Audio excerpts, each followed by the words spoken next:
નમસ્કાર મિત્રો, સૌને મારા જય શ્રી કૃષ્ણ। મિત્રો, આપ જોઈ રહ્યા છો ધાર્મિક વાર્તાઓ યુટ્યુબ ચેનલ। તો આપ સૌનું મારા ચેનલ પર હું દિલથી સ્વાગત કરું છું। મિત્રો, આજે આપણે આ વિડીયોમાં સાંભળવાના છીએ એ વ્રત જે વ્રત, વ્રતની વ્રત કથા અને વ્રત વિધિ। જો આપને આ વિડીયો પસંદ આવે તો વિડીયો લાઇક કરજો, શેર કરજો અને આપ આ ચેનલ પર પહેલી વખત આવ્યા હોય તો ચેનલ સબસ્ક્રાઈબ કરી લેજો, જેથી આવનાર નવા વિડીયોની માહિતી આપ સુધી પહોંચી શકે। મિત્રો, સૌપ્રથમ આપણે વ્રતની વિધિ જાણી લઈએ અને ત્યારબાદ આપણે વ્રતની કથા સાંભળીશું। મિત્રો, આ વ્રત છે તે સૌભાગ્યવતી સ્ત્રીઓ પોતાના પતિના લાંબા આયુષ્ય માટે કરે છે। અષાઢ માસના વદ પક્ષની તિથિએ આ વ્રત શરૂ થાય છે અને અમાસના દિવસે આ વ્રત પૂર્ણ થાય છે।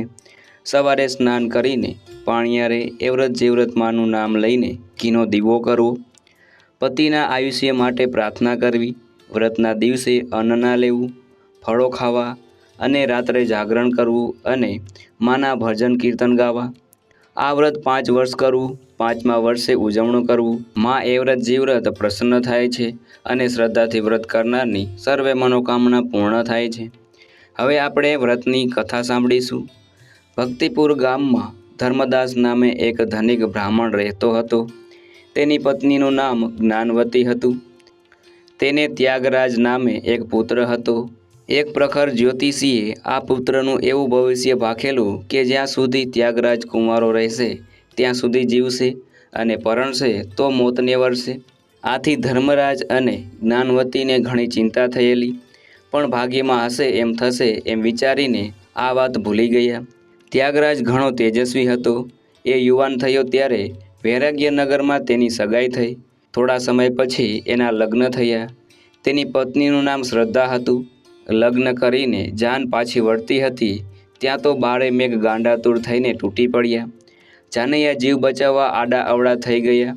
ત્યાગરાજ તેની પત્નીનો હાથ ઝાલીને કેળ કેળ સમાળા પાણી વીંધતો તેને એક મંદિરમાં લઈ ગયો।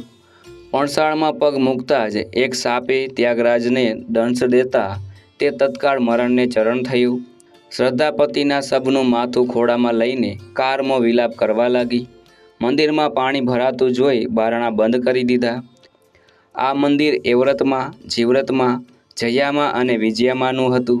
ચારે દેવીઓ પૃથ્વી પર ફરવા નીકળી હતી। મધરાતે એવ્રતમાં આવ્યા।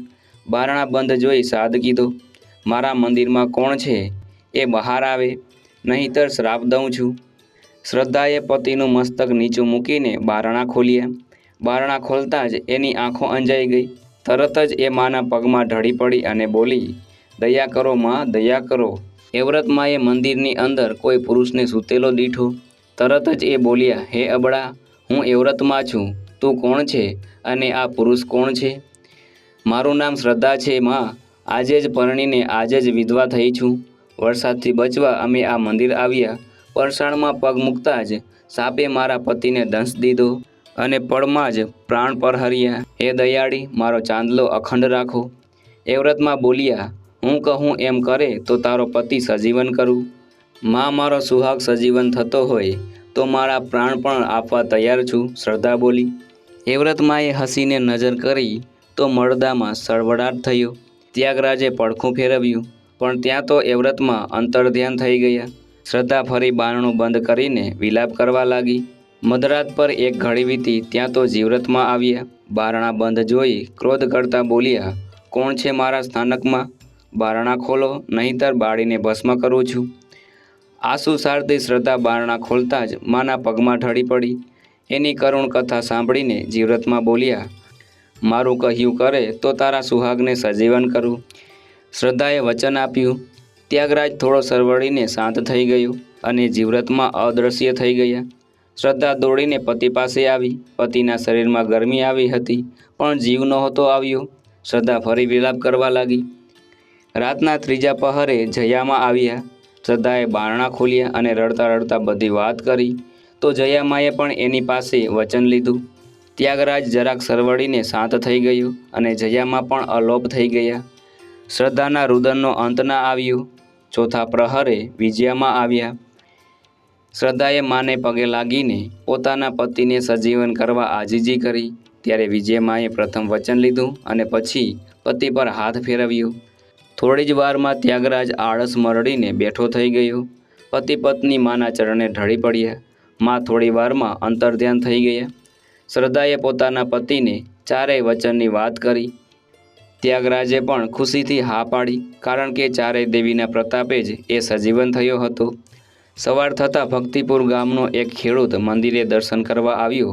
એણે ત્યાગરાજને જીવતો જોયો તો તરત જ ગામમાં ગયો અને તેના માતા પિતાને વાત કરી કે સર્પદંશથી મૃત્યુ પામેલો ત્યાગરાજ જીવતો છે। આથી ધર્મદાસ અને જ્ઞાનવતી મંદિરે આવ્યા। શ્રદ્ધાએ સાસુ સસરાને બધી વાત કરી।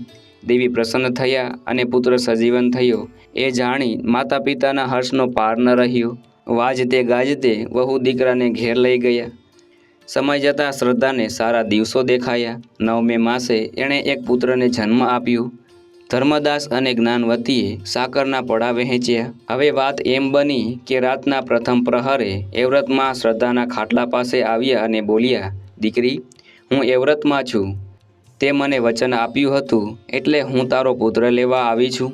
શ્રદ્ધાએ બંને હાથ જોડીને માને વંદન કર્યા અને દીકરો આપી દીધો, કારણ કે એ વચને બંધાઈ હતી। સવાર પડતાં જ જ્ઞાનવતીએ આવીને જોયું તો વહુના પડખામાં દીકરો ના મળે। એ તો ગભરાઈ ગઈ। શ્રદ્ધાએ સાચી વાત કહી પણ જ્ઞાનવતીના ગળે વાત ન ઉતરી। એણે તો રડી રડીને આખું ગામ ગજવી મૂક્યું અને બૂમ પાડવા લાગી કે મારી વહુ ડાકણ છે, મારા પોતરાને જ ભરખી ગઈ, ઉપરથી દેવનું બહાનું કાઢે છે। થોડા દિવસો વીત્યા ત્યાં શ્રદ્ધાને ફરી દિવસો રહ્યા। પૂરા માસે દીકરો જન્મ્યો। એ દીકરો જીવ્રતમાં લઈ ગયા। જ્ઞાનવતીએ વહુને ડાકણ ડાકણ કહીને ફરી આખું ગામ ગજવ્યું અને નક્કી કર્યું કે હવે તો હું જ ચોકી કરીશ। સમય જતાં શ્રદ્ધાએ ત્રીજા દીકરાને જન્મ આપ્યો। જ્ઞાનવતી ખાટલા પાસે બેસીને ચોકી કરે છે। જયામાએ ધારણ મૂક્યું તો બધા જ ઊંઘી ગયા અને જયામા દીકરાને લઈને અંતર્ધ્યાન થઈ ગયા। સવારે જાગીને જુએ તો દીકરો ના મળે। એ તો સંતાપ કરવા લાગી પણ કાંઈ ન વળ્યું। ચોથી વાર જ્ઞાનવતીએ રાજાને ચોકી કરવા બોલાવ્યું। રાજા પણ આ વાતનો તાગ મેળવવા ઉઘાડી તલવારે ચોકી કરવા લાગ્યો। ચોથા પ્રહરે વિજયામાં આવ્યા। ધારણ મૂક્યું તો રાજા પણ ઊંઘી ગયો। માએ શ્રદ્ધા પાસે દીકરો માંગ્યો। શ્રદ્ધાએ દીકરો માને સોંપતા વિનંતી કરી, હે માં, બોલે બંધાઈ છું તેથી ના નથી પાડી શકતી। 4 દીકરા દઈ દીધા પણ સાસુમાનો ત્રાસ વેઠાતો નથી। આખું ગામ મને ચૂડેલને ડાકણ કહે છે। 8મી વેળાએ વહારે આવજો માં। વિજયામાં દીકરાને લઈને ચાલ્યા ગયા। સવારે જોયું તો દીકરો ના મળે। હવે તો બધાને ખાતરી થઈ ગઈ કે વહુ જ ડાકણ છે અને દીકરાને ભરખી જાય છે। 5મી વખતે શ્રદ્ધાએ રૂપાળી દીકરીને જન્મ આપ્યો। સવારે જ્ઞાનવતી જુએ છે તો દીકરી રમે છે। જ્ઞાનવતી શાંત થઈ, પણ જ્યારે વહુએ ગોરાણી જમાડવાની વાત કરી ત્યારે જ્ઞાનવતીએ મોઢું મચકોર્યું। 1.25 મહિને શ્રદ્ધા સ્નાન કરીને હાથમાં પૂજાનો થાળ લઈને મંદિરે ગઈ। ચારેય માતાનું નામ લઈને 4 દીવા કર્યા અને વિનંતી કરી કે હે માતાઓ, મારી લાજ રાખવા ખાતર ગોરાણીઓ થઈને તે મારા ઘરે ગમે તે સ્વરૂપે જમવા આવશો। સાંજે ચારેય દેવીઓ રૂપ બદલીને જમવા આવી। શ્રદ્ધા ભાવથી પીરસવા લાગી। આ જ વખતે ઘોડિયામાં દીકરી રડવા લાગી। તેથી દેવીઓ પૂછવા લાગી, બેટી, તારી દીકરી કેમ રડે છે? ત્યારે શ્રદ્ધા બોલી, હે માતાઓ, રમાડવાવાળા 4 ભાઈઓ જન્મ્યા હતા એ તો મેં વચન ખાતર સોંપી દીધા। હવે એને કોણ રમાડે?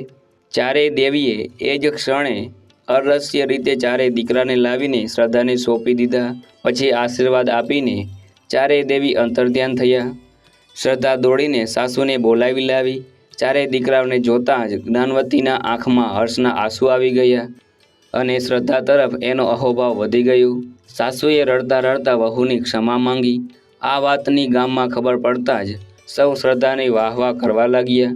ઘેર ઘેર ચારેય દેવીના ગુણગાન ગવાવા લાગ્યા અને સગળી સ્ત્રીઓ એવ્રત જીવ્રત વ્રત કરવા લાગી। આ ચારેય દેવીઓ જેવી શ્રદ્ધાને ફળી એવા સૌને ફળજો। બોલો માં એવ્રત જીવ્રત, માં જયા અને માં વિજયાની જય હો। મિત્રો, આપણે સાંભળી એવ્રત જીવ્રત વ્રતની વ્રતકથા। મને આશા છે કે આપને આ વિડીયો જરૂર પસંદ આવ્યો હશે। મને સાંભળવા બદલ આપ સૌનો આભાર। સૌને મારા જય શ્રી કૃષ્ણ।